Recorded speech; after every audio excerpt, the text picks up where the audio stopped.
poder também ouvir melhor as intervenções. Explicar só um bocadinho que hoje, portanto, temos aqui um programa para amanhã relacionado aqui com o roteiro naval Carbono Zero. Vamos falar um bocadinho sobre aquilo que é o projeto e algumas das atividades que estão em curso e depois falar um bocadinho sobre como é que podemos passar destes projetos para ações concretas com uma mesa redonda.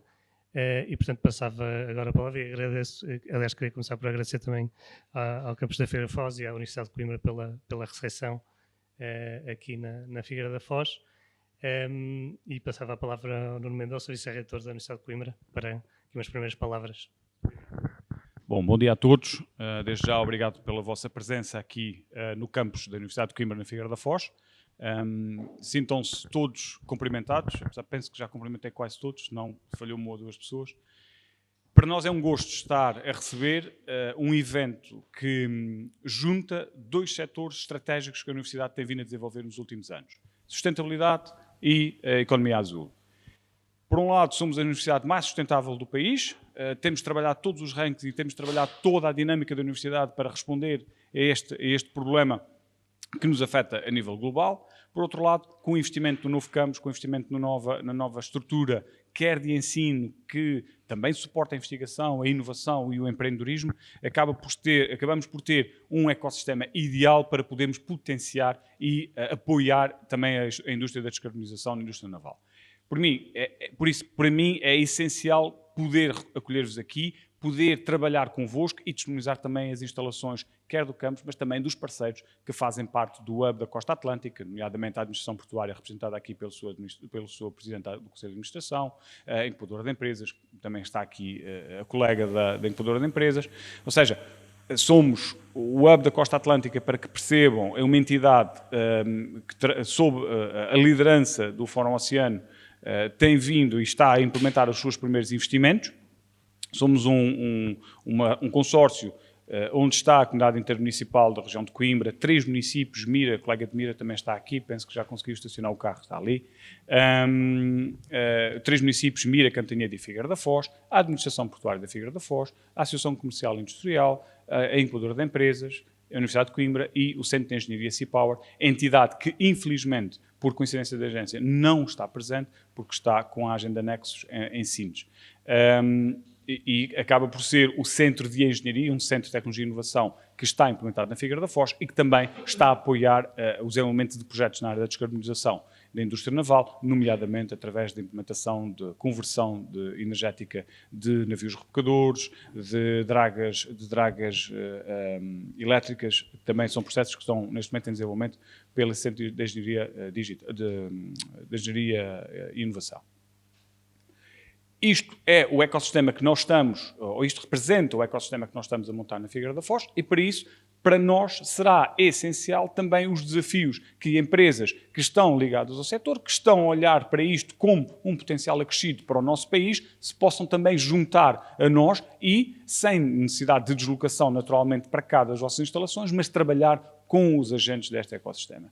Pode até ir ao limite de também desenhar, através do diretor do campus, que também está cá presente, desenhar formação que possa fazer sentido à medida das vossas empresas, ou à medida daquilo que o setor, e aqui para o Gonçalo e para o Fórum Oceano, aquilo que o setor também poderá usufruir, ou poder usufruir a longo prazo, ou a médio e longo prazo.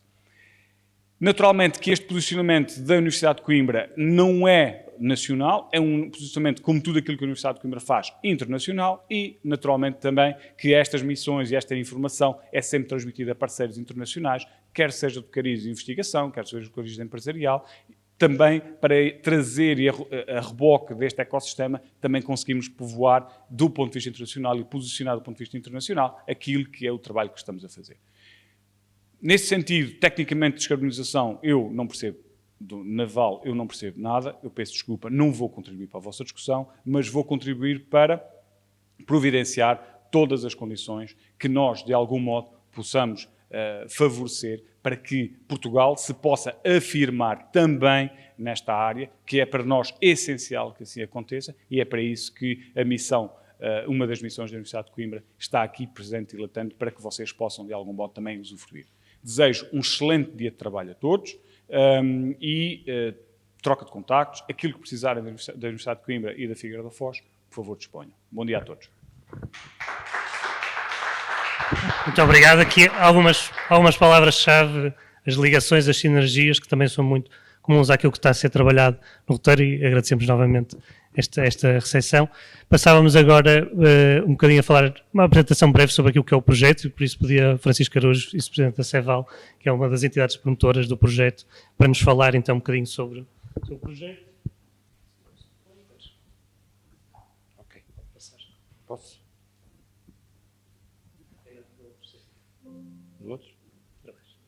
Ok. Muito bom dia a todos. Obrigado pela vossa presença. Para para este consórcio, para esta parceria entre a Fórum Oceano e nós, o CEVAL, a Confederação Empresarial do Alto Minho, é um prazer hoje estar aqui. Agradecer também, à Universidade de Coimbra e aqui ao campus da Universidade da Figueira da Foz, poder estar a fazer este seminário de apresentação e fazer também o enquadramento do projeto.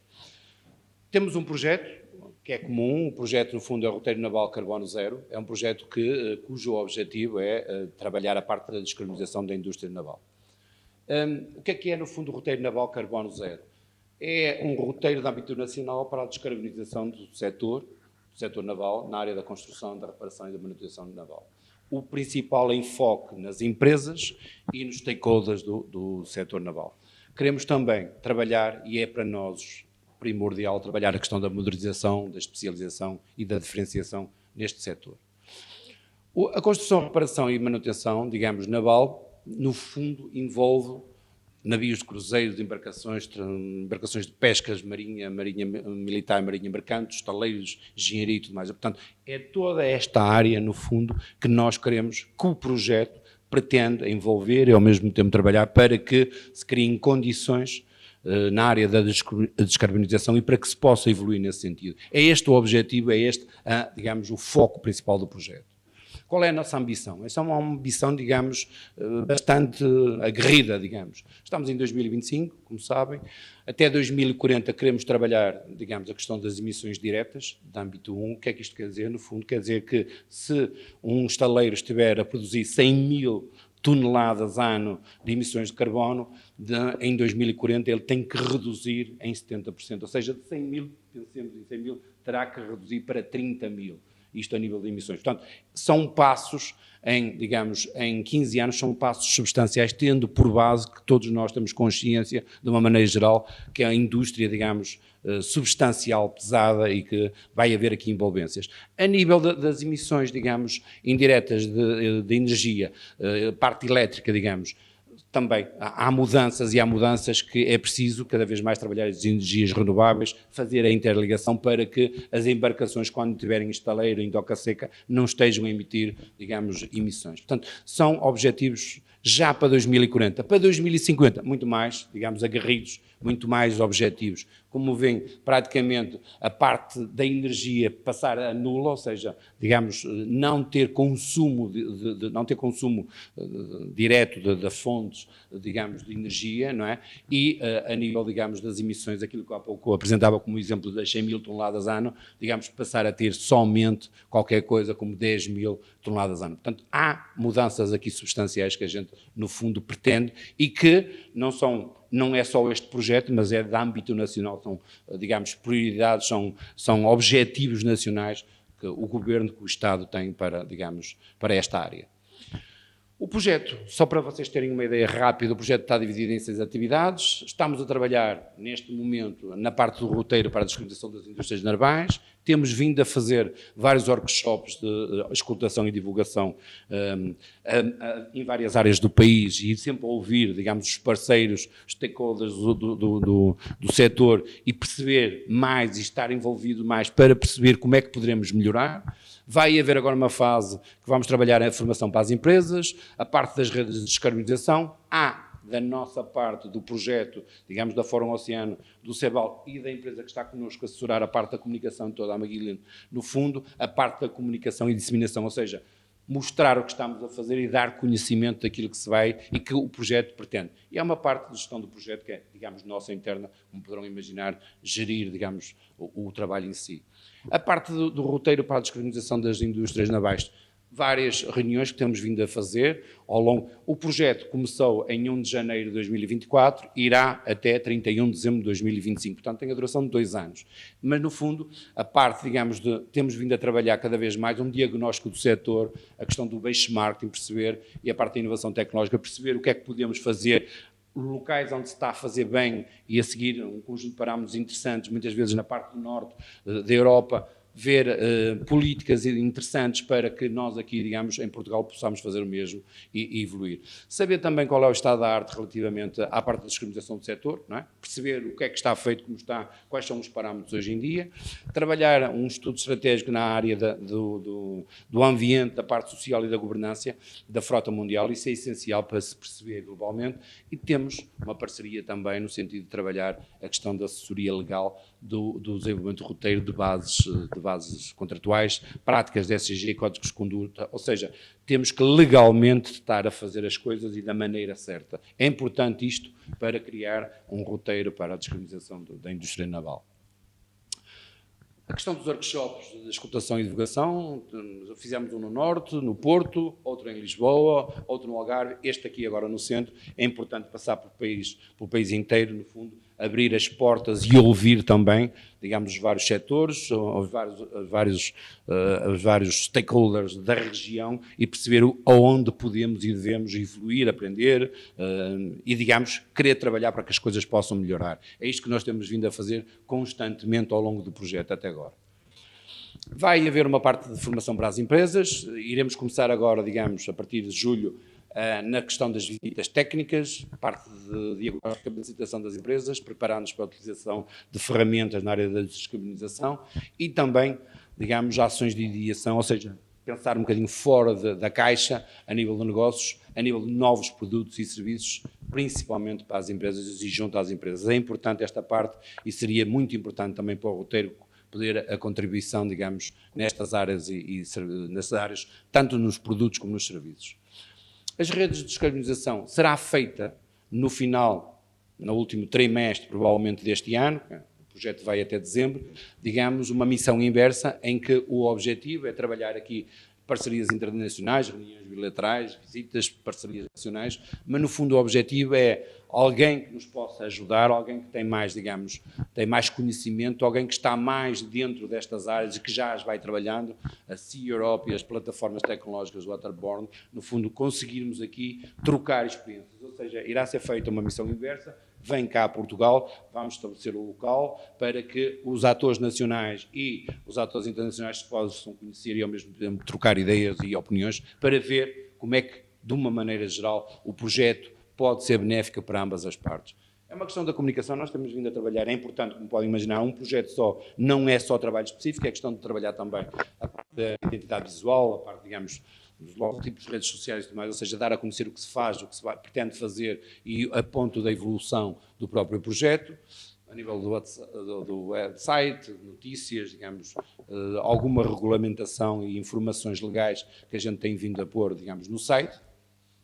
De uma maneira geral, temos um parceiro que é importante, tem vindo também a colaborar connosco, Media Partner, a nível de transportes e negócios, no fundo, e só para vos dar agora uma ideia final, é um projeto que tem a duração de 2 anos, como referi, de 1 de janeiro de 2024 até 30 de dezembro de 2025, tem um financiamento quase na ordem dos 500 mil euros, no fundo, para fazer aquilo que vos apresentei de uma maneira muito geral. É uma parceria entre estas duas, digamos, entidades, a Fórum Oceano, que é um cluster da economia do mar, que está presente por todo o país, e nós, a Confederação, digamos, Empresarial do Alto Minho, fomos convidados, somos parceiros, copromotores do projeto e fomos convidados para, no fundo, estar neste projeto, também a alavancar e a dar, digamos, uma pujança, digamos, também a todo o projeto em si e a colaborar nesta área. Essencialmente é isto. Temos um conjunto de cartas de apoio de parceiros que colaboraram para que o projeto arrancasse, a Lixnavos, a Voltagos, a Sadoship, a Tecnoviritas, a Valtex, o STCIS, depois na Valria e o próprio IPVC, o Instituto Politécnico de Viana do Castelo, tem vindo também a colaborar connosco em várias áreas e hoje em dia, digamos, um parceiro para nós importante e, de uma maneira geral, era isto que vos queria apresentar genericamente para terem uma ideia do que é que o projeto é, pretende fazer e até onde vai. Obrigado a todos. Obrigado. E, portanto, tendo esta primeira visão geral sobre aquilo que é o projeto, iríamos partilhar agora aquilo que foram os tais workshops de auscultação, que nos permitem também já dar uma primeira, digamos, ter uma primeira sensação no terreno e em diversas localizações sobre as preocupações e que tipo de ambição podemos ter, porque a ideia será que esse input possa alimentar também os estudos técnicos que estão agora a ser desenvolvidos e, portanto, não ser algo estanque ou que é feito apenas digamos, em back-office. E, portanto, estes workshops foram pensados neste tipo de dinâmica, com uma série de convidados, entidades ligadas, obviamente, à construção, reparação e manutenção naval, mas também outros stakeholders de relevo, porque, obviamente, que apesar do projeto ser focado na indústria, tem que ser trabalhado ao longo de toda a cadeia de valor e, à medida que fomos tendo as discussões, fomos percebendo também que existem outros atores, até não diretamente relacionados com a indústria naval, que são necessários para o processo de descarbonização e, portanto, se não os envolvermos, não vamos conseguir também ter sucesso. Conforme o Francisco já apresentou, tivemos já em Faro, em Lisboa e no Porto, e, portanto, procurámos juntar, obter feedback, que agora também gostaríamos um bocadinho de partilhar. Isto foram questões que foram colocadas no âmbito dos workshops e, portanto, era um bocadinho uma espécie de quebra-gelo das próprias sessões, mas também nos ajudam a perceber, digamos, para este conjunto de stakeholders, algumas opiniões e visões sobre aquilo que são os processos de descarbonização. Questionámos sobre a importância desta temática, em específico para a indústria naval. Portanto, todas as respostas, houve uma resposta que deu, numa escala de 1 a 5 deu 3, todas as outras respostas foi de 4 ou 5, portanto, aqui a atribuir uma grande importância, e a maior parte a atribuir uma grande importância às temáticas de descarbonização, também na indústria naval. Depois perguntámos também se estas entidades já estavam envolvidas em algum tipo de iniciativas de descarbonização, e como observamos também a grande maioria das entidades envolvidas, pronto, pode haver aqui alguma também orientação, porque também foram pessoas que ativamente procuraram estes workshops, não é? Mas a verdade é que já estão envolvidos de alguma forma em iniciativas de descarbonização. E depois também procurámos perceber, porque há aqui outras temáticas, e se pensarmos mesmo em termos de aquilo que são as prioridades internacionais, temos as temáticas da digitalização e da descarbonização. Procurámos perceber como é que as entidades também viam estes temas e verificamos que, portanto, toda a gente atribui importância a estas temáticas. A grande maioria atribui, portanto, entende que progredir naquilo que é transição digital é tão importante como progredir naquilo que é transição verde, e depois houve algumas pessoas que atribuíram maior importância à transição digital, um grupo também muito, muito pequenino, e um grupo aqui um bocadinho mais substancial, de 28%, que atribuíram uma maior preponderância às temáticas da descarbonização no âmbito deste setor.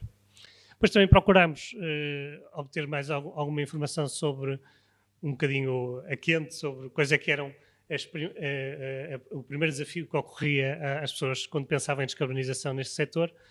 Pronto, e percebemos que há aqui algumas temáticas que são muito comuns, independentemente destas localizações ou do tipo de entidades. Uma grande preocupação com aquilo que é o custo ou com a forma, e que depois entrou nas discussões, a forma como a descarbonização tem ou não associada maiores custos para as empresas, os temas de inovação, os temas de ambição ou daquilo que é a proatividade das entidades neste âmbito, e também outros temas ligados à parte da gestão, como é que vão fazer a gestão energética, como é que vão financiar este tipo de investimentos, as parcerias, portanto, esta lógica da rede e da importância das outras entidades e de várias áreas está clara naqueles que foram os participantes no projeto, e depois especificamente perguntámos então que tipo de entidades é que seriam, no entender destes participantes, importantes envolver neste processo de descarbonização do setor, e aqui percebemos claramente, pronto, aqui um grupo muito alargado de entidades, obviamente os estaleiros em primeira linha, mas também os armadores, enquanto aqueles que vão fazer as encomendas e definir aquilo que os estaleiros também poderão fazer, os portos, mas também entidades públicas, como as CCDRs, as Direções-Gerais com esse tipo de responsabilidades, o IAPMEI, entidades que trabalhem mais na parte da eficiência material, as entidades ligadas ao setor energético, que foi uma discussão recorrente nos workshops. Também a academia, ou seja, no sentido de encontrarmos as soluções, não ser um ónus apenas da empresa, mas ser algo que pode ser trabalhado em conjunto com as universidades, com os centros tecnológicos, e, portanto, aqui também ficamos com uma ideia sobre este leque alargado que temos que envolver se queremos ter sucesso no processo de descarbonização. Depois, sistematizando, e aqui uma visão geral dos 3 workshops, quais foram os principais desafios que foram então identificados. Uma grande preocupação do setor e que não tem a ver só com descarbonização, com o tema da mão de obra, com as pessoas, com quem está disponível para trabalhar, com aquilo que é concorrência de outros setores também face a este, e da competitividade do setor, que também acaba por nos levar a entender que mesmo a parte, em interação também com as associações, o setor perceber que mesmo a parte da forma como é promovida as carreiras azuis, a forma como este setor mais de indústria pesada é visto também pela sociedade, também é algo que tem que ser trabalhado, uma parte também mais relacionada com a comunicação. A parte da burocracia e regulação, portanto, tinha um grande peso, sobretudo da regulação europeia, naquilo que são as obrigações das empresas neste âmbito, mas também alguma dificuldade naquilo que são os processos nacionais, e foi dado até o exemplo muito específico do registro de embarcações e da forma como, digamos, a morosidade nesses processos ou as dificuldades ou a falta de digitalização no âmbito nacional traz esses processos e cria situações que acabam por não fazer sentido. Claramente, o tema das infraestruturas e energia, e aquilo que falávamos há bocado sobre os vários pontos ao longo do roteiro, de facto, podemos ter energia renovável, mas ela tem que estar ligada e tem que estar disponível e na potência adequada e nas condições adequadas para que possa ser usada neste contexto de indústria, para que possa ser usada no contexto da reparação, mesmo naquilo que são operações junto dos portos e offshore, e, portanto, claramente estes stakeholders são muito importantes de envolver. Pois, obviamente, o tema do financiamento, que também, de certa forma, seria expectável ser levantado, e foi levantado várias vezes, tanto de uma ótica mais junto à banca privada, como também na implementação dos projetos, ou seja, a incerteza quanto aos períodos de recebimento, de pagamento dos fundos, também é um problema, porque isso está associado muitas vezes à capacidade das empresas de investirem em inovação. E depois, ligado muito ao tema da burocracia, regulação e ao financiamento, o tema da competitividade. Portanto, isso também está muito claro, que a trajetória que este setor possa ter, e existem obviamente aqui oportunidades para diferenciação, aquilo que falámos, modernização, especialização do setor para se tornar mais competitivo, mas não podemos ignorar que todos estes esforços que estamos a pedir não têm uma contrapartida no resto do mundo, ou sobretudo fora da União Europeia, e portanto perceber como balancear aquilo que são incentivos e exigências com esta exigência que também já vem do privado, mas que também de uma forma clara, através dos regulamentos, e vamos aprofundar isso mais à frente, também se verte aqui neste setor. Depois falamos sobre algumas soluções, sobre algumas abordagens possíveis no âmbito das tecnologias, utilização de métodos de infusão, fibras vegetais, algo que já está a acontecer e não para algumas empresas que deram exemplos claros que estavam a trabalhar também a parte não apenas energética, mas também de eficiência material, reaproveitamento de calor, instalação de painéis solares, quer seja para aquecimento de águas ou para abastecimento energético. A parte da colaboração com a academia foi realçada várias vezes e, no fundo, este avanço que conseguimos será sobretudo também através daquilo que é a investigação e desenvolvimento aplicada e, portanto, também desafiar um bocadinho estas entidades a trabalhar em conjunto com as empresas e a poder encontrar estes espaços comuns de trabalho. Depois, também, muita sugestão da procura de casos específicos que consigam ter uma rentabilidade num prazo mais curto, ou se não tiverem, poderem ter algum tipo de apoio para que possam acontecer. E depois, sobretudo, esta sugestão forte em relação àquilo que é este nivelamento competitivo, destas temáticas que falei há pouco, de que forma é que os mecanismos de compensação ou de ajuste em fronteira podem ajudar a sermos realistas sobre aquilo que estamos a pedir também ao setor. Depois, só realçar aqui algumas diferenças regionais. No workshop do Norte, aqui falou-se muito sobre a parte de eficiência energética, sobre o reaproveitamento de materiais e os desafios relacionados com, digamos, os pequenos estaleiros e os grandes estaleiros. Na área metropolitana de Lisboa, tivemos mais focados naquilo que é o envolvimento de stakeholders, também com temas relacionados mais com a parte política e de representação naquilo que é, tanto em termos nacionais, mas também depois do nacional para o europeu, e falou sobre muitos destes problemas e muito, digamos, da fuga da indústria que ocorreu também em termos históricos, derivado desta perda de competitividade. No Algarve, falámos de alguns fatores um bocadinho mais de contexto, até regional, relacionados com as dificuldades da mão de obra, também naquilo que é abastecimento de matérias-primas, de equipamentos, e, portanto, também há algumas diferenças, ou seja, uma área claramente de foco e onde o setor pode ser muito forte, mas depois tem condições de contexto mais difíceis e, portanto, isso também deve ser tido em conta naquilo que é a construção do roteiro. E, portanto, sistematizando algumas das lições, é importante, e também isso foi muito realçado, percebemos que o roteiro tem que ser adaptado a diferentes dimensões de empresas, porque tem capacidades e focos diferentes. Se calhar uns podem investir mais na parte de eficiência energética numa primeira instância e outros poderão ter outro tipo de investimentos mais aprimorados. Esta integração com a academia, percebermos também exatamente como é que vamos medir a parte da descarbonização, o que é que isto quer dizer, para sermos claros naquilo que é estabelecimento de objetivos, tanto da parte da legislação, mas até no reporte depois das empresas face ao exterior. A importância do elemento humano, do papel das pessoas para que isto possa acontecer, das pessoas que trabalham no setor, daquilo que é trabalhar, aquilo que são as ações em concreto do dia-a-dia, também de quem está a operar no terreno, e balancear estes diversos pontos, estas ambições com aquilo que podemos fazer.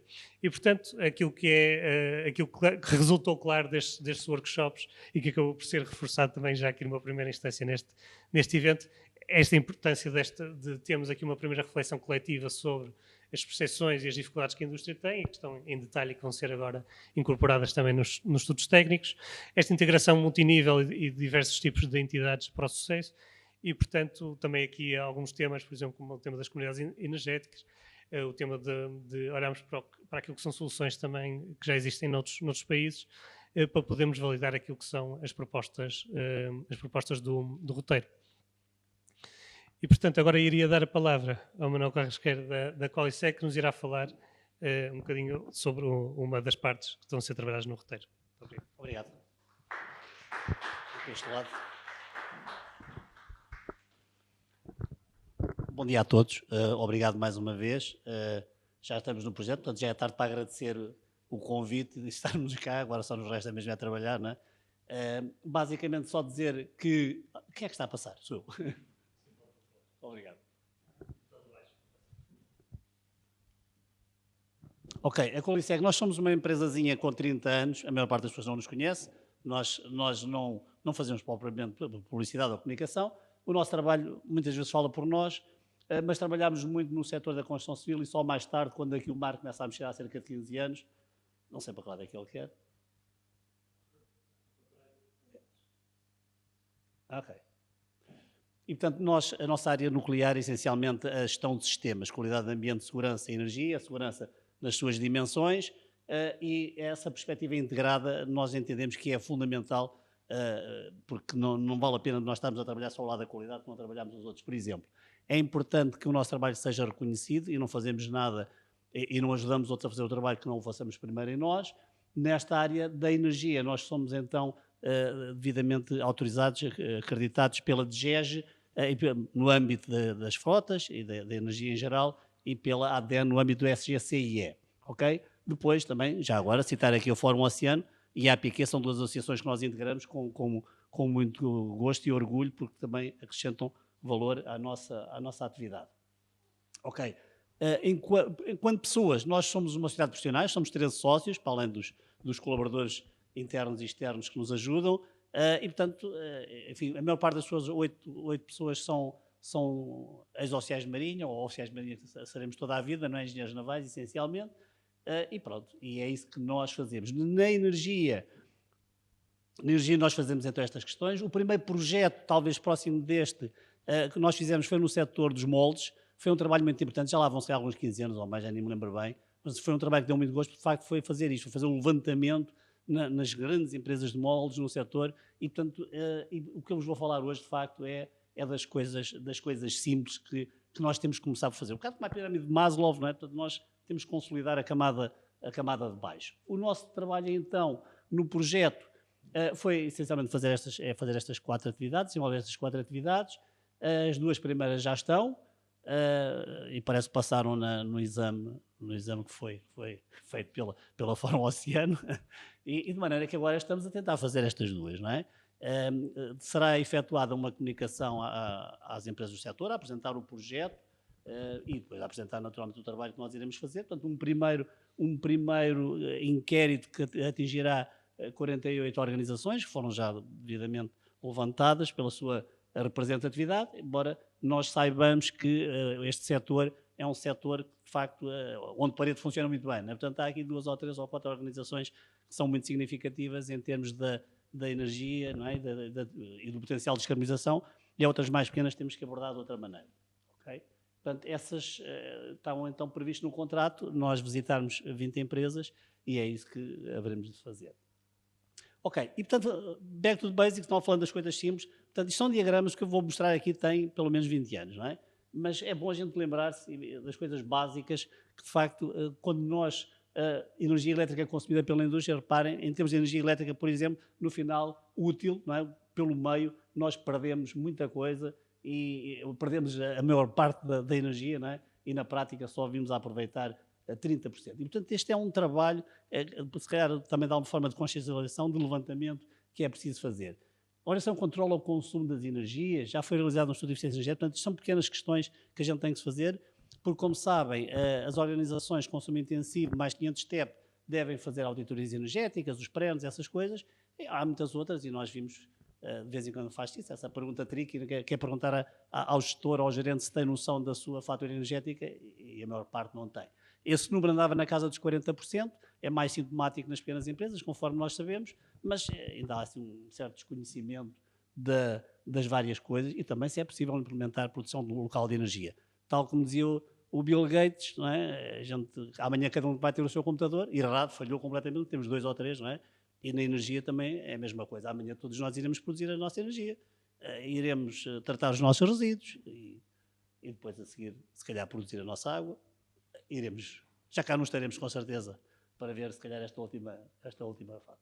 Ok, auditoria energética, portanto, isto é o que nós andamos à procura, oportunidades de racionalização de consumo, ok? E, portanto, a detecção de situações que possam levar à redução de consumos e, naturalmente, subsequentemente, a redução nas emissões de dióxido de carbono para a atmosfera.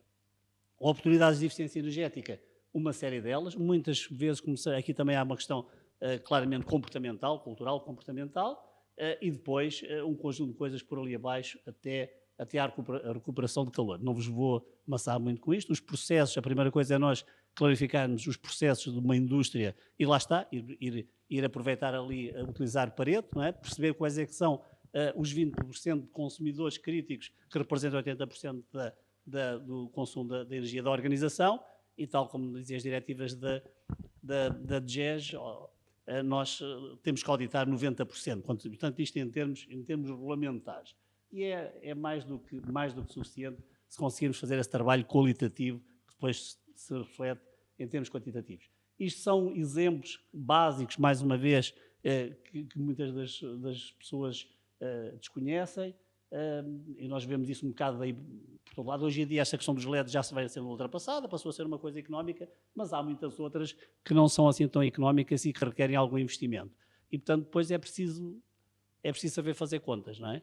E fazer contas económicas e depois ter disponibilidade financeira. E, portanto, estas duas coisas às vezes não são fáceis. Nós não somos muito bons em contas, acho eu, de uma forma geral. A gente vê algumas dificuldades das pessoas a fazerem contas e depois a disponibilidade financeira também é curta, embora, como a gente saiba, somos um país cada vez mais com mais incentivos, com mais dinheiros, com mais subsídios, que para mim, no mínimo, é uma coisa perniciosa. Ainda este ano foi apresentado mais um fundo que Portugal, exatamente pelo seu resvalar no posicionamento, passou a beneficiar em termos na área da energia. Foi apresentado pela DGES no princípio deste ano.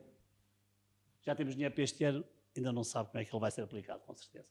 Motores elétricos, a mesma coisa, reparem, especialmente numa energia, num setor como este, do CMRN, muito é energia elétrica, naturalmente, e há aqui coisas, amortização em 2 a 3 anos, não é, que está ali em baixo. É preciso fazer contas.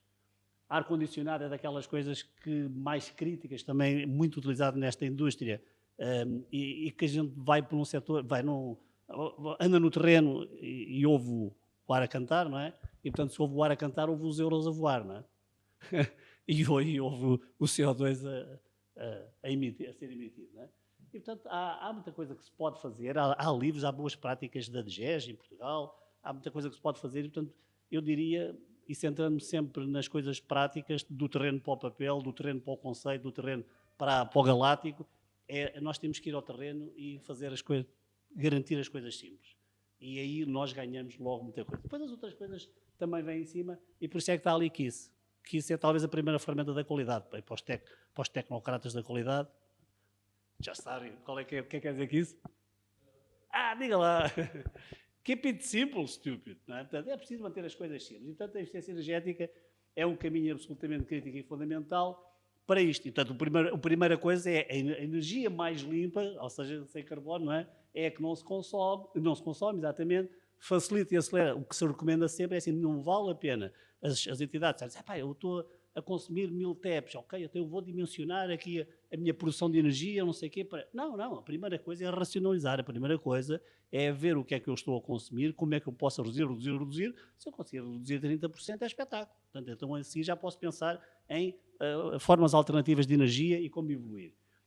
Opção com melhor relação custo-benefício, impacto transversal, princípio da eficiência energética primeiro. Reparem, a Diretiva 23, que ainda não foi transposta, vem reforçar este aspecto, mas já na Diretiva de 2012 havia este princípio, Energy Efficiency First, primeira eficiência energética. É a primeira coisa. Quer dizer, nós temos que ser, todos os nossos processos, os processos têm que ter o mínimo de atrito. Se as coisas não tivessem atrito, não é? Era espetáculo, não é? Portanto, aqui também é a mesma coisa. Portanto, essencialmente, era isto que eu vos queria dizer. O meu colega e prezado sócio Miguel Moreira poderia agora dizer muito mais do que eu no tal caminho galáctico. E não é galáctico, nós sabemos que está aí, mas eu preferia começar sempre pelas coisas básicas, pelas bases, pelo basilar, e depois evoluir para o segundo grau da coisa, não é? Essencialmente é isto que eu tinha para dizer hoje. Estamos depois disponíveis para a discussão, tanto eu como o Miguel, e portanto passo a palavra ao próximo. Obrigado. Muito obrigado, Manuel. Sempre pés assentos no chão, mas para a indústria naval também. E acho que é muito importante voltarmos um bocadinho a esses básicos, porque fazem a diferença, e percebemos nos workshops também que muitas empresas efetivamente não têm noção sobre aquilo que é o seu desempenho, e isso será um primeiro ponto importante. Convidava agora o João Alves da EDS para nos poder falar um bocadinho sobre a descarbonização da frota naval, tecnologias e sustentabilidade. Obrigado. Vamos ver como é que isto funciona para não ter o mesmo problema do manual. É aqui, não é? Certíssimo. Bom dia a todos. O meu nome é João Alves e como o meu colega já disse, eu faço parte da EDS. Eu venho aqui apresentar-vos aquilo que é o contributo da EDS e aquilo que tem sido o trabalho da EDS para este roteiro. A EDS é uma consultora em engenharia. Nós operamos principalmente em 4 mercados, são eles a resiliência climática, a logística portuária, a energia offshore e também o crescimento azul. Dentro destas 4 áreas nós tentamos sempre trazer um pensamento holístico, ou seja, tentamos sempre conciliar o nosso projeto e o nosso trabalho com aquilo que é o meio ambiente de uma forma sustentável, e o nosso contributo aqui para este roteiro é tentar trazer o nosso conhecimento em análise de dados, em melhoramento da cadeia de valor, em melhoramento das operações e também naquilo que sabemos fazer do envolvimento das partes interessadas. Então, os objetivos da EDS neste roteiro assentam essencialmente em 4 pontos de trabalho. São eles os 2 primeiros que já nos debruçamos sobre eles, que foi o levantamento da análise documental e o levantamento da legislação, que teve como foco a legislação da IMO, ou seja, da Organização Internacional Marítima, e também a legislação da União Europeia. Os outros 2 pontos são os pontos que já iniciámos e que iremos continuar nos próximos meses, e que são o levantamento ESG da frota internacional e também entrevistas com armadores internacionais.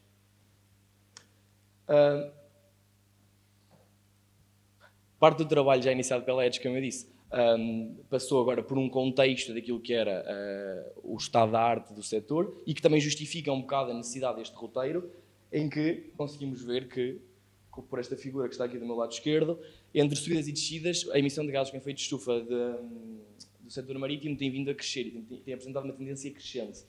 É também de justificar este roteiro, uma vez que 90% do comércio mundial é feito através do mar e que este emite 2,2% de todos os gases com efeito de estufa, que apesar de ser pouco, e isso é um caso discutível, este valor sobe para 3 a 4% no caso da União Europeia.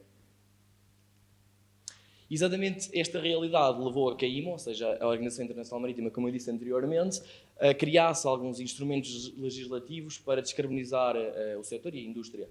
Com estes temos aqui alguns índices. trago-vos apenas 3, que são índices que incentivam a indústria a descarbonizar, como por exemplo o EEDI, que é um índice de avaliação da eficiência energética para os novos navios. E do meu lado esquerdo tem um cronograma onde é apresentado aquilo que foi a legislação da IMO, desde 1997, se não me engano, para a descarbonização do setor. À parte da legislação da IMO, a União Europeia criou a sua própria ambição e apresentou também as suas medidas para a descarbonização do setor, como por exemplo o FuelEU, que garante que os navios até 2050 devem reduzir até 80% a emissão de gases com efeito de estufa. E, portanto, são medidas mais ambiciosas do que aquilo que são as medidas da IMO e que também vinculam Portugal, uma vez que é um Estado-membro. E, por isso, o que Portugal faz é adaptar aquilo que são as diretivas dos regulamentos da União Europeia para o panorama nacional e para o nosso contexto nacional. E como dá para perceber aqui com este enquadramento geopolítico, é fácil perceber que a nível global há diferentes velocidades, ou seja, tem aqui uma pequena tabela em que comparamos aquilo que é as metas da União Europeia com os Estados Unidos, a China e a Índia, por exemplo, em que podemos ver e que salta logo à vista, por exemplo, que o objetivo de neutralidade que a União Europeia estabelece, 2050, tem um desfazamento muito grande com aquilo que é o objetivo de neutralidade, por exemplo, da Índia, 2070. Obviamente também conseguimos ver na coluna ao lado que a União Europeia é a única que tem estas metas como vinculativas, quer isto dizer que é a única que obriga, efetivamente, a que a indústria adapte estas medidas. Obviamente que esta realidade depende muito também do contexto de cada país e do nível de desenvolvimento, mas também diria que parte muito da ambição política em matéria de ambiente. Aqui, ainda no seguimento do enquadramento geopolítico, fizemos uma análise SWOT, que é basicamente uma análise em que avaliamos as forças e as fraquezas internamente e as oportunidades e ameaças do lado externo e que nos permite, obviamente, ajudar numa tomada de decisão. E, neste caso, para o transporte naval e sustentabilidade, identificamos que há forças a nível interno, ou seja, já existe muita coisa feita, já existe muita inovação, e isso é, obviamente, uma força. Por outro lado, temos alguma fraqueza, porque ainda temos uma grande dependência de combustíveis fósseis, mas também identificamos oportunidades, como, por exemplo, há imensos incentivos financeiros para a indústria se modernizar, há também incentivos à inovação, e uma ameaça, obviamente que também existem ameaças, como, por exemplo, a concorrência, e aqui falo de uma concorrência desleal. Para satisfazer esta realidade e para satisfazer estas medidas, existem um conjunto de soluções alternativas. Dentro destas soluções alternativas, uma delas são os combustíveis alternativos. Dentro dos combustíveis alternativos existem imensas quantidades, mas aquilo que é já a evolução da indústria, aquilo que já existe na indústria e também aquilo que é do conhecimento da bibliografia, a amónia apresenta-se como um dos potenciais combustíveis alternativos para o futuro, tendo algumas previsões, inclusive, a apontar para que seja usada em 50% até 2050. É também previsto que a redução do consumo de combustíveis fósseis reduza, bem como também se reduza a necessidade energética. E aqui nesta tabela temos exatamente uma das previsões que aponta para que a amónia seja o combustível mais usado no futuro, como combustível alternativo. Para além dos combustíveis, como eu disse, existem também outras estratégias, e aqui aponto 2 tipos de estratégias, ou seja, ao nível do design e também ao nível das operações. Ao nível do design temos exemplos como, por exemplo, utilizar materiais mais leves para a redução do peso, tratamento de gases de escape ou até aproveitamento do vento. Ao nível das operações podemos apontar, por exemplo, aumento da eficiência energética, reduzir a velocidade dos navios, pinturas anti-incrustantes ou até otimização das rotas, que podem ser, obviamente, mais vantajosas em viagens de longo curso.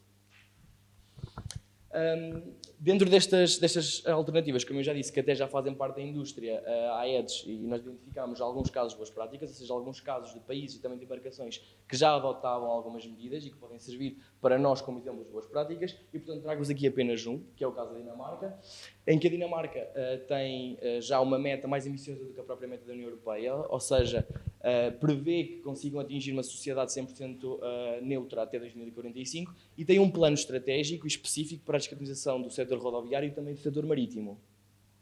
Aqui, exatamente, temos a representação disso, em que, não sei se dá para perceber, isto dá para fazer um... dá. Aqui dá para... E agora não consigo apontar. Pronto.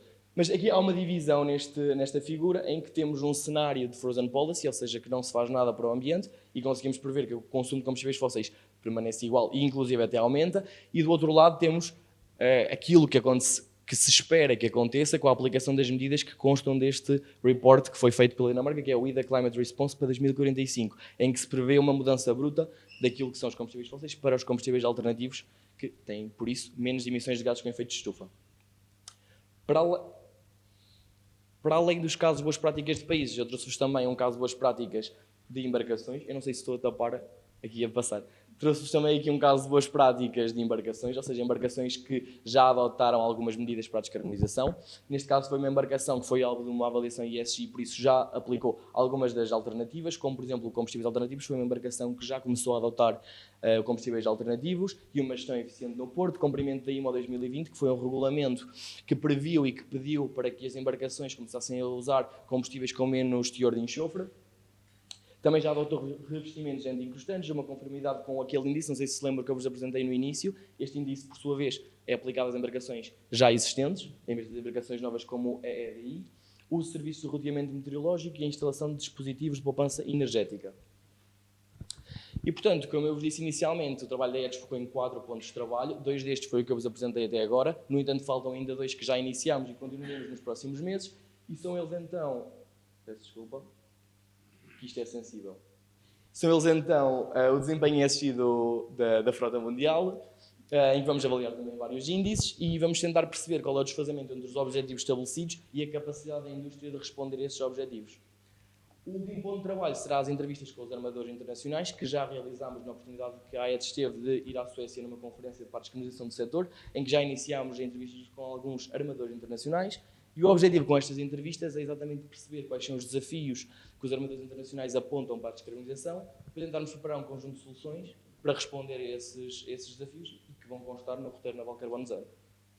Portanto, dou por terminada a minha apresentação. Também deixo aqui a equipa que esteve por trás do trabalho da AEDS neste roteiro e estou disponível para qualquer questão, caso surja. Obrigado, João. Portanto, passámos de uma visão um bocadinho mais dentro da nossa empresa para aquilo, o que é que se está a passar lá fora, o que é que pode ser feito, e muita coisa já foi pensada, portanto, muita coisa que podemos pegar. Nunca pensei no horizonte de 2070, não sei bem o que é pensar a 2070, mas é muito claro que a ambição, cá está, do lado da União Europeia, pressiona mais neste sentido, e, portanto, temos de procurar esse equilíbrio e procurar ajudar também com este tipo de projetos, que eventualmente também empresas mais pequenas consigam ter acesso a este tipo de informação. Passamos agora também para algo muito concreto e pragmático relacionado com o roteiro e com o vínculo com esta parte de como é que podemos chegar a acordo sobre onde é que queremos chegar e, portanto, convidava a Ivone Rocha, que é sócia da Teles, para poder falar um bocadinho sobre esta parte dos trabalhos.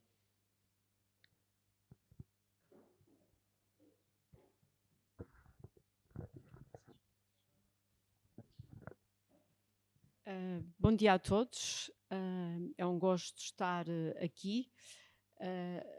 Já perceberam que eu faço parte da parte legal, somos um escritório de advogados e aquilo que vou tentar aqui explicar são 2 coisas.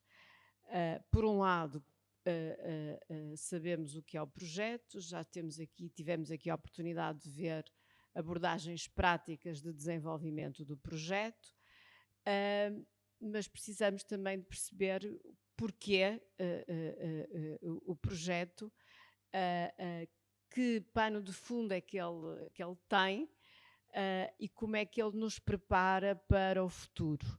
E, acima de tudo, porque é que ele pretende ser a base para desenvolver oportunidades e valorizar a indústria naval. Vou tentar não me enganar na passagem dos... E, portanto, sem prejuízo depois das concretizações todas ao nível de alguma das especificidades que já foram aqui levantadas, o roteiro da neutralidade carbónica ou a necessidade de neutralidade carbónica existe e está espaldada em várias legislação internacional, europeia e nacional. E, portanto, tudo isto faz parte de uma perspectiva global, na certeza de que todos temos que fazer parte da solução.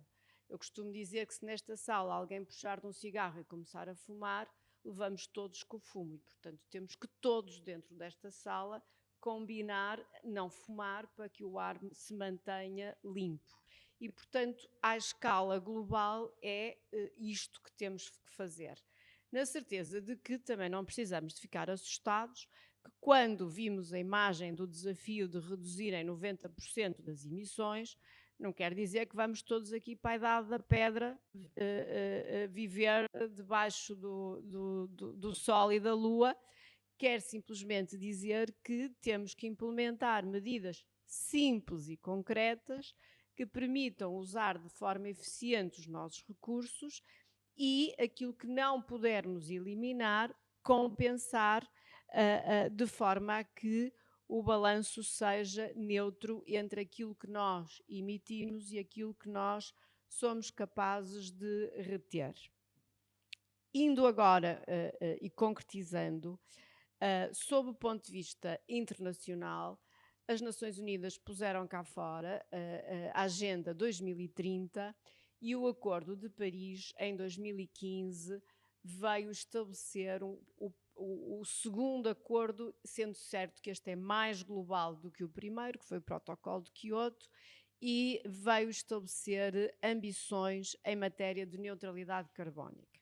Porquê que há diferenças nas ambições entre países e entre, por exemplo, as ambições de neutralidade para 2050 da União Europeia e dos outros países? Precisamente porque o artigo 6º do Acordo de Paris, e eu estive lá nesta convenção e foi das coisas que mais demora teve em ser concretizada e negociada, estabelece, não ao contrário do Protocolo de Quioto, que estabelecia metas concretas para um determinado número de países, o Acordo de Paris estabelece um objetivo para 2050, mas dá liberdade de autovinculação às partes que o subscreveram, e a União Europeia, através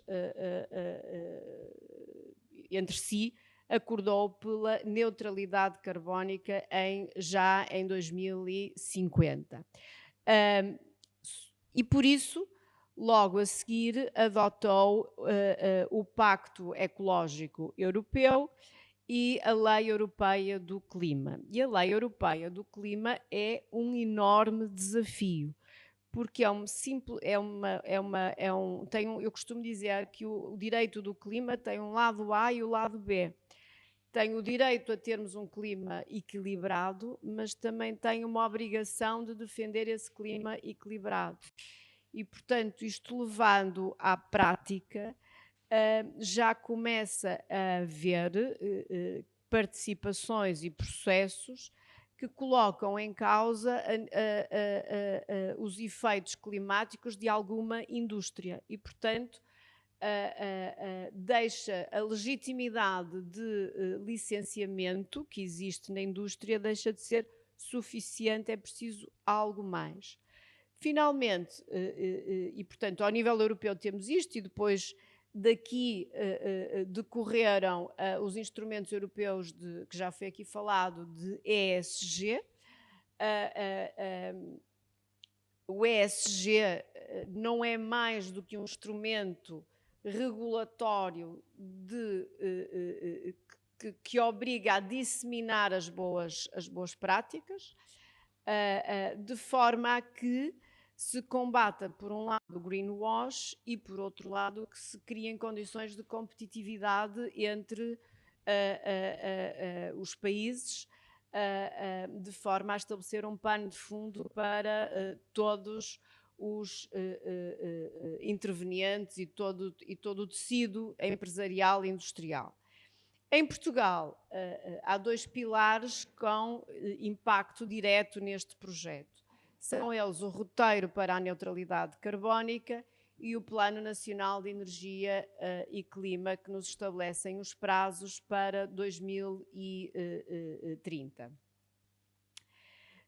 Como referi, a Agenda 2030, no fundo, são os Objetivos de Desenvolvimento Sustentável, e quando nós falamos em ESG, vimos aqui beber grande parte ou a totalidade dos princípios que estão e dos desafios que estão subjacentes, e obviamente que a indústria os serviços, o comércio, as grandes empresas, as pequenas empresas, todos olhamos para este quadro e tentamos eleger aqueles onde podemos ser mais competitivos, onde temos mais valias para compensar os outros, e tudo isto se desenvolve em equilíbrio e de forma sistematizada, como aqui na anterior apresentação ficou patente.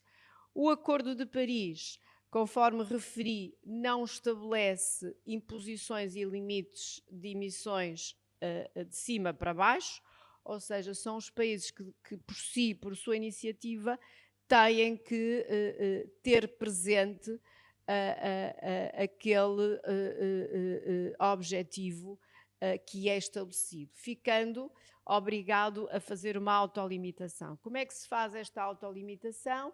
Faz-se através dos planos nacionais de energia e clima. Os países apresentam os seus planos, de 5 em 5 anos fazem o balanço e são obrigados a, de 5 em 5 anos, melhorar o seu objetivo, ou seja, há aqui uma proibição de piorar. A União Europeia, como disse, fixou os seus, ambiciosamente para 2050 a neutralidade, estabelece no Pacto Ecológico que tem a vários níveis de intervenção. Diria que com particular impacto aqui temos a questão dos resíduos, temos a questão do transporte marítimo e, portanto, o transporte marítimo tem implicação, obviamente, na indústria naval e nos resíduos com a circularidade. Mas a União Europeia também disponibilizou financiamento para suportar todos estes desafios. Não foi à toa que as duas maiores palavras do inquérito tido foi custo e inovação, porque estes desafios são, por si só, oportunidades, mas para serem implementados precisam de investimento. Não vou perder muito tempo com isto, até porque já foi falado. A descarbonização assenta muito num sistema de compensação de emissões. Já foi aqui falado do fuel, que vem estabelecer limites claros para o setor naval, sobretudo ao nível dos combustíveis. Eu atrevia-me apenas a acrescentar que o biometano pode ser também uma importante oportunidade, porque tem duas vertentes e ela pode ser explorada também ao nível deste projeto. O biometano pode ser feito a partir de resíduos e, sendo feito a partir de resíduos, ele é de baixas emissões e não obriga à alteração tecnológica por parte da indústria naval. Ou seja, nós podemos pegar num motor a diesel e facilmente incorporar o biometano. O amónia também, o hidrogênio verde tem mais questões e levanta mais questões, nomeadamente de compatibilização de equipamento. O AFIR é um documento importante para este roteiro. E porquê? Porque ele vem obrigar a que os portos passem a ser dotados de equipamento de carregamento elétrico e de disponibilização para as embarcações de todo o tipo de outros fontes de abastecimento. Eu dou um exemplo muito prático e muito simples.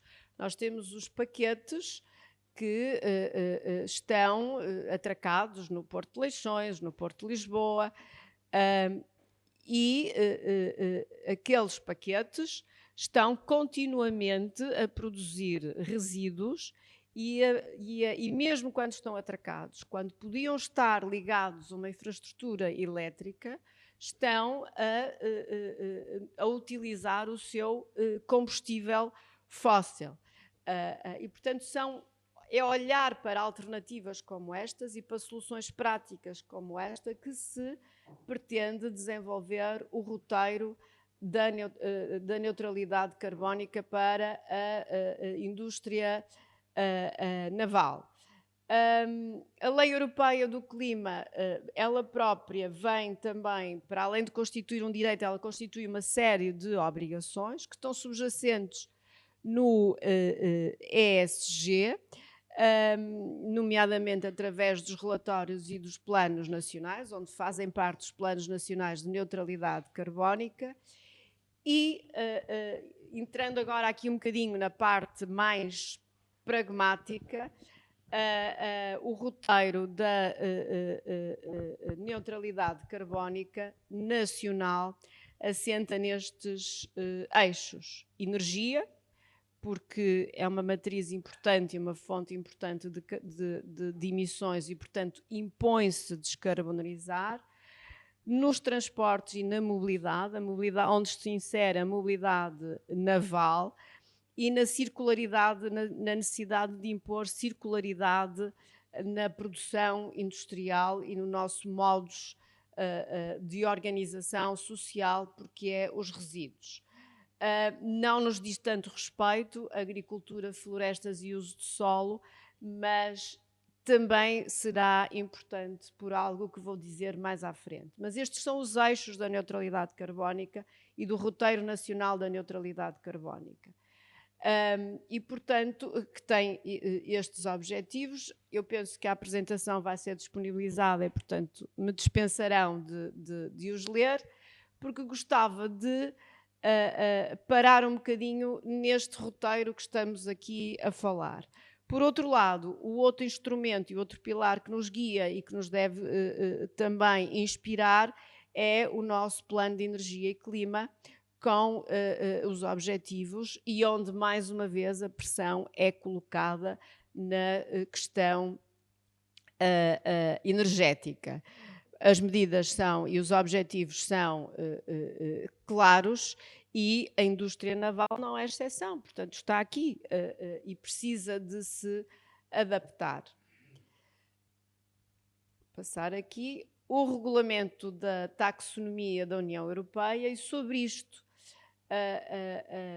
até porque já foi aqui abordado, gostava de dizer duas coisas. Primeiro, saiu uma coisa, a legislação Omnibus, que veio adiar a implementação e, portanto, dar aqui uma folga, e também a União Europeia veio perceber que é necessário flexibilizar e desburocratizar estes reports que estamos todos obrigados a fazer e que são complexos. E uma das conclusões deste roteiro pode ser precisamente, até porque temos aqui stakeholders que são importantes e com experiência importante, pode ser demonstrar à União Europeia no sentido de ajudar a simplificar esta encruzilhada de reports, porque, volto a dizer, o importante é na prática fazer e portanto, impõe-se criar aqui alguma agilização. E, no fundo, é isto que o Omnibus acabou por fazer. Não pensem que o Omnibus veio tirar ou retirar, tem-se, sobretudo, as pequenas e médias empresas, que são aquelas que demonstram ter mais dificuldade na captação e na apreensão e na incorporação, respiraram, isto já foi adiado.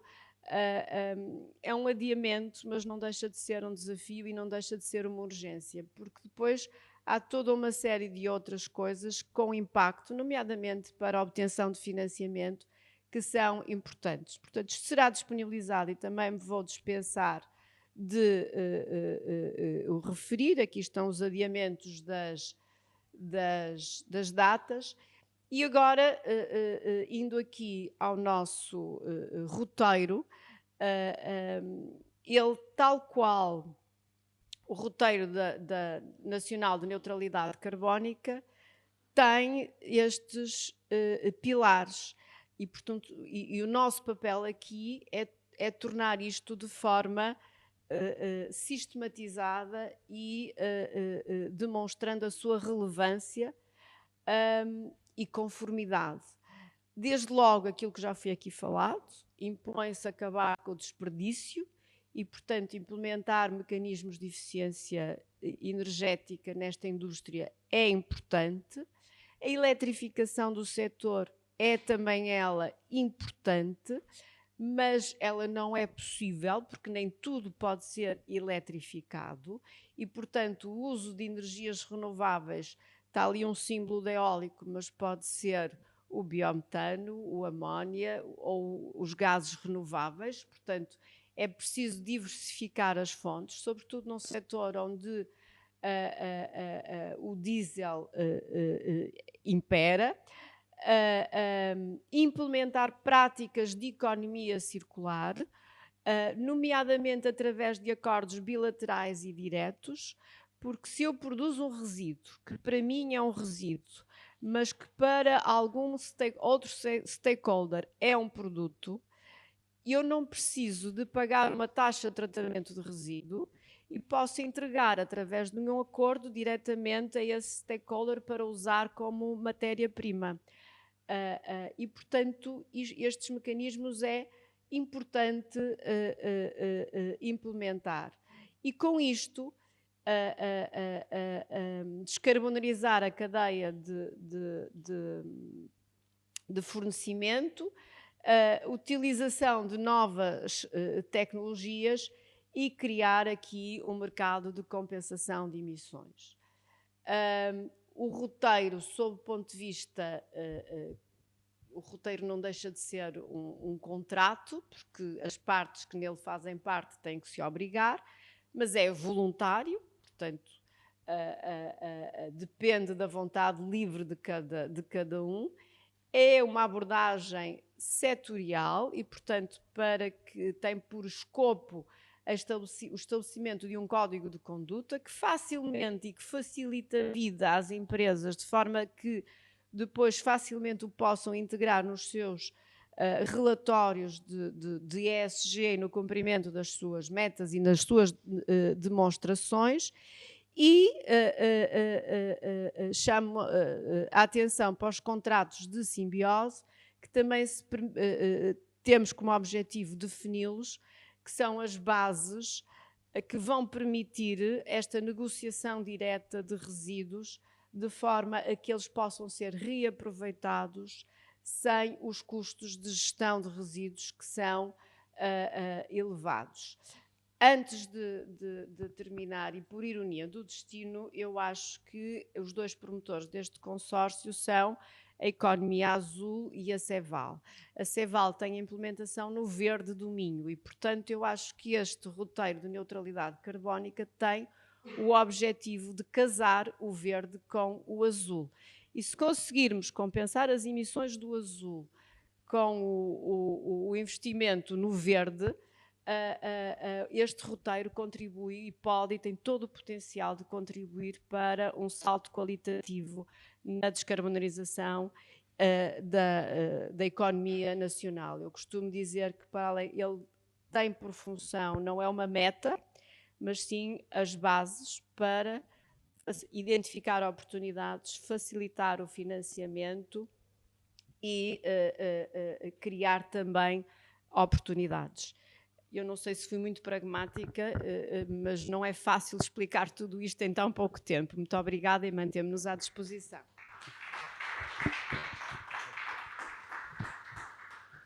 Obrigado, Ivone. Eu até diria um bocadinho mais longe e diria que o azul é mais verde do que o que nós achamos, ou desempenha um papel mais importante para o verde do que nós achamos. Isso também faz parte, digamos, da missão do projeto, demonstrar isso. Por fim, e já com um tempo ligeiramente mais curto do que tínhamos acordado, que no fim será assim, António Lorena da Três Drivers, depois vai ter que juntar também um bocadinho aqui. Só pedir o projetor. Muito bem, bom dia a todos. Antes de mais, eu quero começar só por agradecer o convite que me foi endereçado para estar aqui e partilhar convosco, no fundo, o que está aqui na apresentação e este título. como o Hugo me pediu, e eu também tento sempre ser aqui pragmático e muito direto, vou tentar manter-me dentro do período, até porque sou eu o impeditivo para o coffee break. Mas vou começar precisamente... Desculpem, eu acho que houve aqui alguma desformatação, mas podemos saltar já para aqui. Muito bem, ponto de partida. E porque nós, no fundo, a missão que nós temos, que assumimos junto deste projeto é, acima de tudo, de conseguir responder àquilo que é o aviso do PRR dos roteiros de descarbonização. E nós, colocando aqui algumas citações, no fundo, o que está ali a bold, trajetórias custo-eficazes de reduções de emissões de gases com efeito de estufa do setor. E isto é importante porquê? Porque é uma linguagem usada, e acabou de ser referido também o roteiro de neutralidade carbónica 2050. Este tema das trajetórias custo-eficazes, no fundo, o que nos diz é como é que eu atinjo um certo objetivo, que também já foi apresentado pela Ceval logo na introdução, e a que custo é que eu atinjo esse objetivo.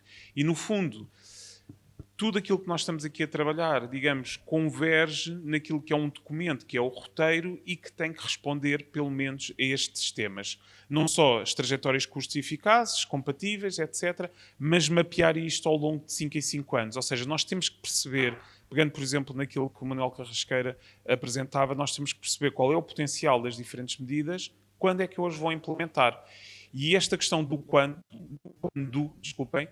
vou implementar é chave, porque eu tenho, no curto prazo, tenho medidas que eu conheço, que eu consigo vislumbrar, é como eu estudar no nevoeiro, eu consigo ver os primeiros 20 ou 30 metros, mas a certa altura eu deixo de ver como é que eu chego ao final.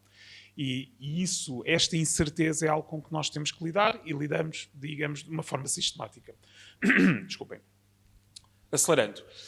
Para este aspecto, ou seja, entendam que isto é o trabalho que nós estamos a fazer, ou seja, no final, apesar de tudo, o projeto ser o roteiro e as várias entidades que já falaram estarem preocupadas naturalmente a alimentar diferentes partes do roteiro, o nosso objetivo é, no fundo, ter um documento integrador e um documento que, no fundo, case, como acho que foi essa a palavra que o Hugo usou, que case as várias componentes. E só usando aqui, desculpem, é mais fácil.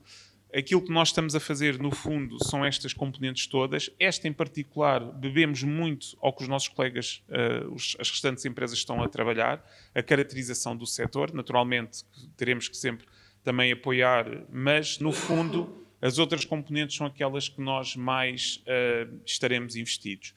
E hoje, aquilo que gostaria de partilhar convosco é mais esta primeira parte, do Benchmark Plans, que eu acho que, por si só, já tem resultados e também para ser uma conversa convergente, uma conversa, eficiente. E acho que já tem aqui bastante sumo, ou bastante interesse, pelo menos para mim teve. E esta componente do Benchmark Planos, desculpem, este slide, desculpem que isto era de trabalho, ficou aqui, mas já agora vou aproveitar só para dizer aquilo que eu dizia das trajetórias, no fundo são estes elementos. É perceber como é que eu reduzo ao longo do tempo e a incerteza vai aumentando. E já agora também para referenciar algo que nós estávamos a usar só como uma referência para a discussão, isto é o roteiro, não é bem um roteiro, é mais um histórico e adiciona uma componente de roteiro da International Maritime Organization, que no fundo depois para 2030, 40 e 50 também define ali alguns itens.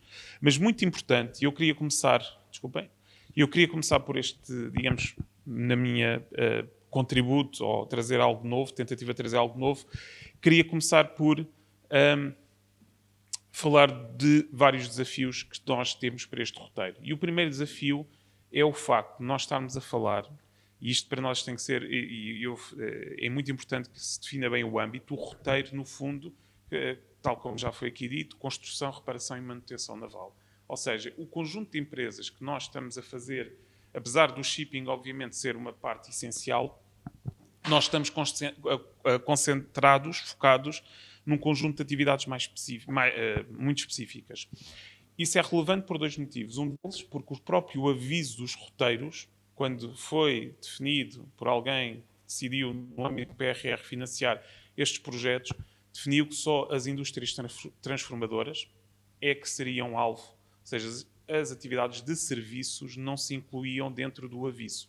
E essas atividades não eram elegíveis. Isso significa que, na prática, nós temos que ter aqui uma mensagem clara que o nosso âmbito, o nosso foco, é a indústria da construção, reparação e manutenção naval, e naturalmente temos que saber viver com a ligação, eu diria mais a jusante do que a montante, porque a montante, as indústrias que fornecem materiais, etc., essas indústrias, no fundo, continuam a ser indústria transformadora, mas a jusante é uma atividade de serviços, e por isso essa clareza que nós temos que impor no roteiro.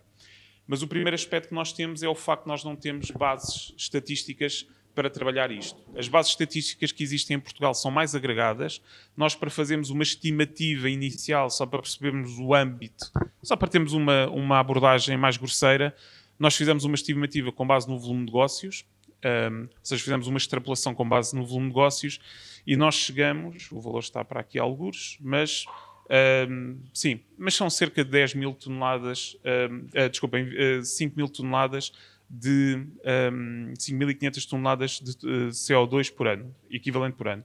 Se nós formos ver a montante, ou seja, as indústrias que fornecem, também novamente fazendo aqui algumas extrapolações, chegamos a 23 mil toneladas.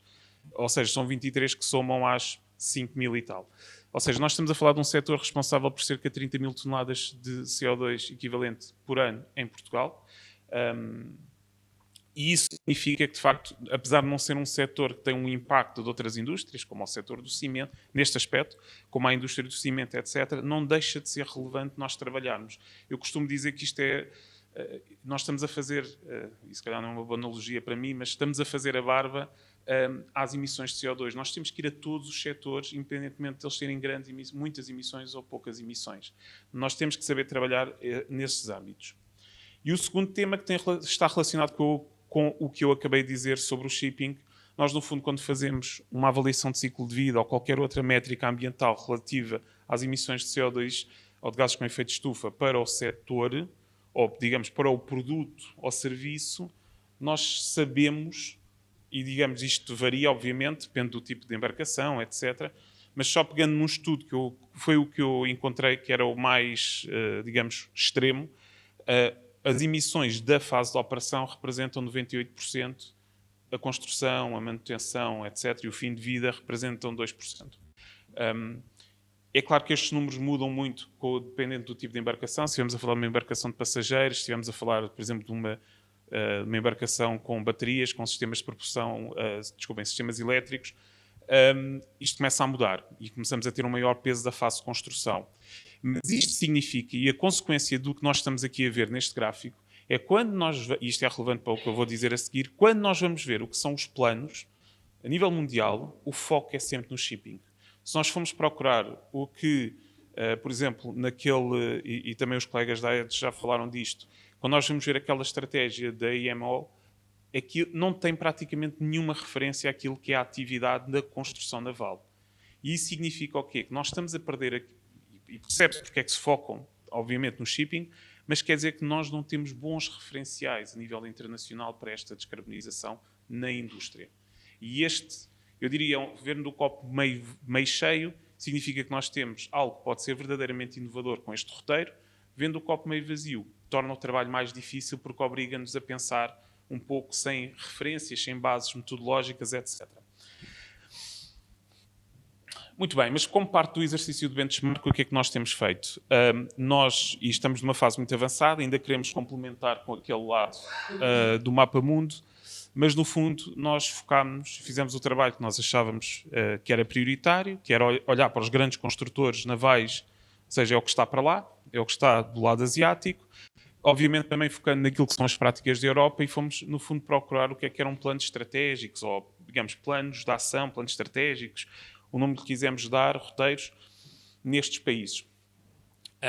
E aquilo que nós encontramos, vamos partilhar aqui um pouco, mas só para vos dar uma perspectiva geral, o que nós encontramos é que, de facto, os países grandes construtores, China, Coreia, têm uma visão mais pragmática sobre a indústria do que aquilo que nós vimos na Europa. Na Europa existe... Desculpem, eu se calhar vou ser demasiado honesto ou demasiado direto. Há uma perspectiva um bocadinho que nos parece que é para mostrar e não para se posicionar verdadeiramente. Isso pode ter simplesmente a ver com escala.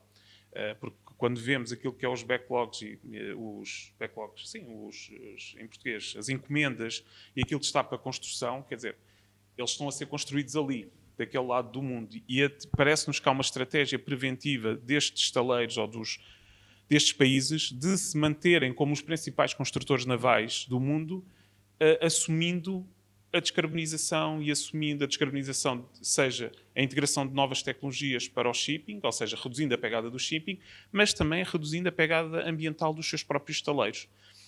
E curiosamente, ou nem tanto, desculpem, não é curiosamente, mas isso sempre com este nexo de competitividade e descarbonização. Porque quando nós estamos a falar de descarbonização, tipicamente estamos a falar de substituição de combustíveis fósseis, sim, de eficiência energética, que tipicamente contribui diretamente para a competitividade, para a redução de custos. E esta linguagem é muito presente quando nós olhamos para os documentos destes países. Mas, entrando um bocadinho mais em pormenor, desculpem, tivemos o prazer de tentar traduzir um documento que está ali. São documentos simples, atenção, são 10 páginas. Pronto, são 10 páginas que depois de traduzido ficam cerca de 6, 7 páginas, mas no fundo são planos de curto prazo. Este caso é o caso da China, a plano de ação para o desenvolvimento verde da indústria da construção naval, ou seja, é focadíssimo naquilo que nós pretendemos. Desculpem, perdi aqui o raciocínio, mas este é um documento de 2023. Já sei o que é que eu ia dizer. E é um documento que perspectiva 25 a 2030. Não são objetivos de 2050, não é uma coisa a longuíssimo prazo. É uma perspectiva muito objetiva de até 2030 os estaleiros têm, e ali a parte inicial diz que o presidente do Xi Jinping diz que isto. E pronto, ou seja, é uma carta de cima para baixo a dizer o que é que o setor tem de fazer para se posicionar. Pronto, e algumas palavras-chave que nós aqui quisemos, não tem medidas muito concretas, no fundo define grandes objetivos e depois define aquilo que devem ser os grandes envelopes financeiros, mas design verde de embarcações, muita digitalização, muita digitalização, é muito comum nesta linguagem, a criação de centros de reparação naval sustentáveis e de elevado padrões internacionais, desculpem que é uma tradução de Google Translator, e pronto, ou seja, focam-se na cadeia, focam-se no desmantelamento, no desmantelamento naval e criar sistemas de cadeia de valor, ou seja, conseguir acompanhar a pegada de carbono desde o fornecimento do material até ao fim de vida da embarcação. Rapidamente, passando para a Coreia tem uma estratégia relativamente parecida, mais focada naquilo que é a integração das tecnologias de descarbonização nas embarcações. E nós vimos vários projetos, ou seja, aqui no caso da Coreia há vários documentos estratégicos que se vão acumulando de alguma forma, mas para eles é uma abordagem mais experimental, mais high-tech, de integração, grandes. O que está ali à direita são 10 embarcações piloto que eles se propuseram a construir no espaço de 3, 4 anos, que eram demonstradoras de novas tecnologias e serviam um bocadinho como flagship projects. Há uma linguagem que é usada numa referência que é o moonshot, que era a ideia de criar projetos que são super ambiciosos, mas com essa ambição mesmo que falhemos, nós criámos um movimento na indústria para responder àquele tema. E, ou seja, é uma estratégia um pouco diferente, mas continua a ter esta inspiração asiática, digamos, top-down. Nós vamos dizer como é que se faz e depois a indústria vai se preparando. E vou resumir a Europa num slide. No fundo, nós investimos muito tempo a procurar as estratégias na Europa.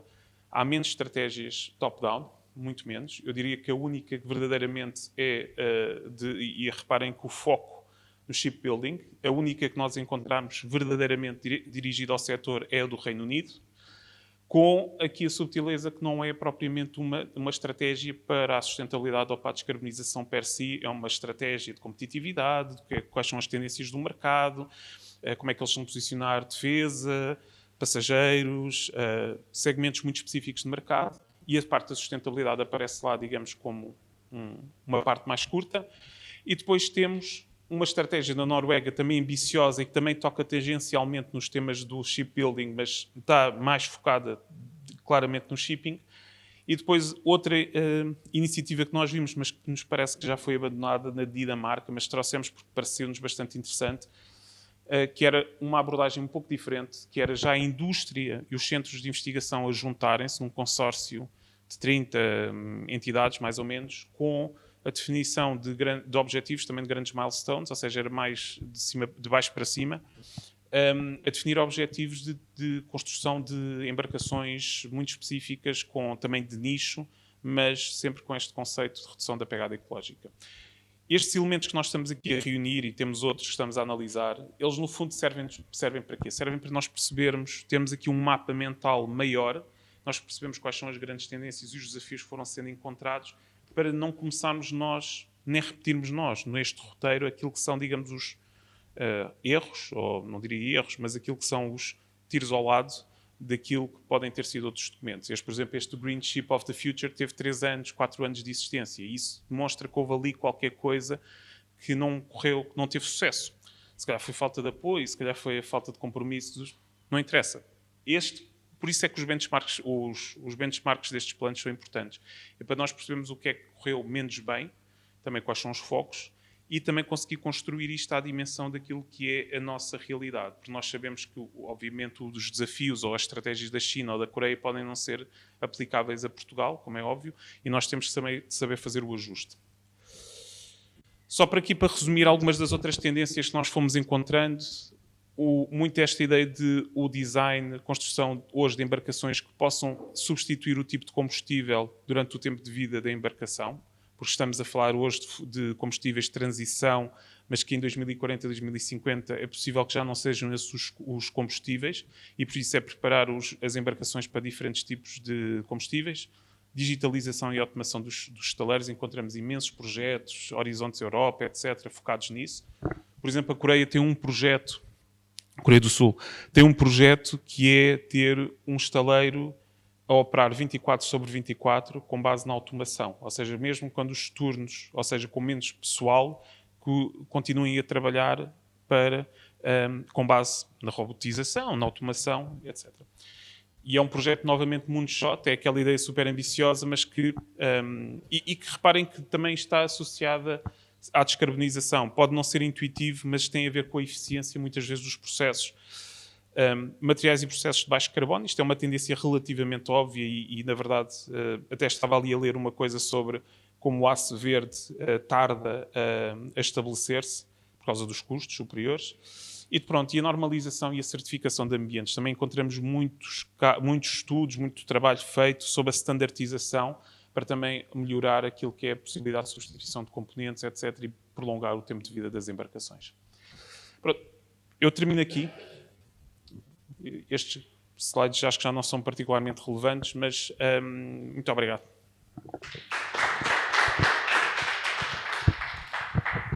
Obrigado, António.